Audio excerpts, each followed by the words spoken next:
ICSE national level karate ചാമ്പ്യൻഷിപ്പിൽ സ്വർണവും വെള്ളിയും കരസ്ഥമാക്കി Angamaly Thuravoor Martins karate academy. വിജയികൾക്ക് പൗരാവലിയുടെ നേതൃത്വത്തിൽ സ്വീകരണം നൽകി. തുടർന്ന് വിജയാഹ്ലാദ പ്രകടനം നടത്തി.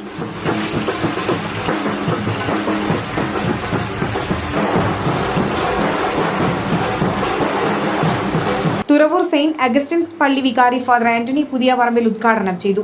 ഷിഗാൻ മാർട്ടിൻ PA അധ്യക്ഷത വഹിച്ചു. ഉത്തർപ്രദേശ് ജാൻസിയിൽ ഈ മാസം 12 മുതൽ 14 വരെ നടന്ന മത്സരത്തിലാണ് PM അതുല്യ സ്വർണവും സാംസൺ തോമസ് വെള്ളിയും നേടിയത്. 5 വർഷമായി മാർട്ടിൻസ് അക്കാദമി നാഷണൽ ലെവൽ മത്സരത്തിൽ തുടർച്ചയായി 4 തവണ ഗോൾഡ് മെഡലും 2ഉം 3ഉം സ്ഥാനങ്ങളും നേടുന്നത്.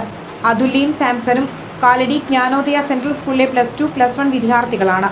6ാം ക്ലാസ് മുതൽ +2 വരെയുള്ള വിദ്യാർത്ഥികളുമായാണ് മാറ്റുരച്ചത്. തുറവൂർ മാർട്ടിൻ കരാട്ടെ അക്കാദമിയിൽ നിന്നാണ് വിദ്യാർത്ഥികൾ പരിശീലനം നേടിവരുന്നത്. പഠനത്തോടൊപ്പം ആയോധന കലയായ കരാട്ടെ അഭ്യസിപ്പിക്കുന്നതിൽ 25 വർഷം പിന്നിടുന്ന വേളയിലാണ് തുടർച്ചയായി 4ാം തവണയും നാഷണൽ ലെവലിൽ നേട്ടം കൈവരിച്ചത്.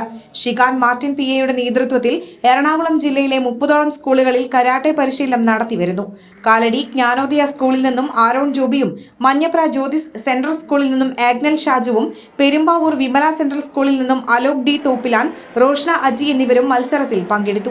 Enlight news, Angamaly.